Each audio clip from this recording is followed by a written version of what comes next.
What's up guys, YvensB here. Today we're keeping it short with a full breakdown of this 3 light setup. There's a lot of things that went on in the studio session that we will cover in this video. Let's look together in how this photo was lit and the concept behind it. After that, you'll be able to replicate this on your own shoots.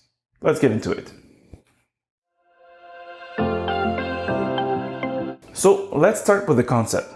To be honest, it wasn't mine actually. You see, I'm not always creative. I run out of ideas often and I rely sometimes on other people in order to create new things. So this time around, a makeup artist that I work with often pitched an idea and I just said, yes. Side note, I do recommend sometimes taking in other people's idea. It's a good muscle to flex, especially if you don't want to get paid to replicate other people's vision. It's important, it's a good muscle to work on. After saying yes, the stress begins. What the f am I doing now?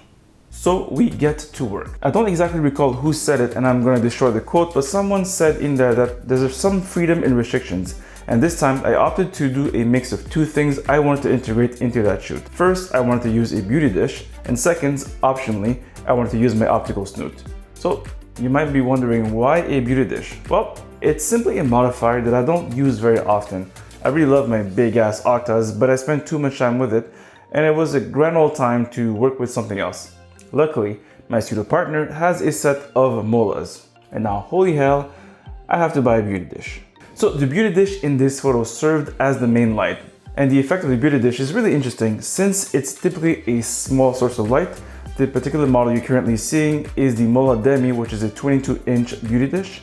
They offer fast light to dark transition and interesting specular light on the skin. Especially when you add a diffusion fabric, it gets even softer. In my opinion, it's a great combo and I don't know why I never looked into it before. So attached to the beauty dish is a Godox 8400 Pro with its powerful modeling light. There's a lot to explore in beauty dishes, so make sure to subscribe right now in order to stay on top of the notification and participate in my explorations. So after considering sacrificing my daughter's education fund for a MOLA, why the Optical Snoot?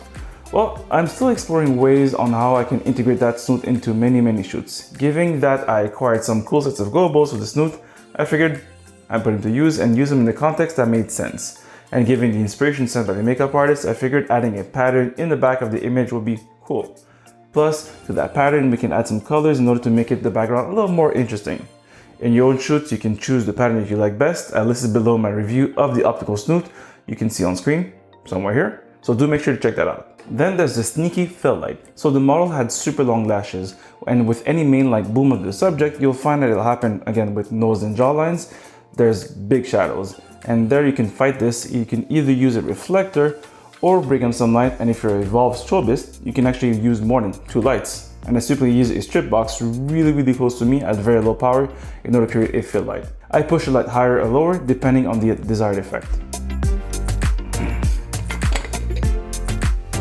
And if you don't think it's cool, I promise that ladies really love your skew light setups. Ladies love good lighting. Then comes in the Vflat.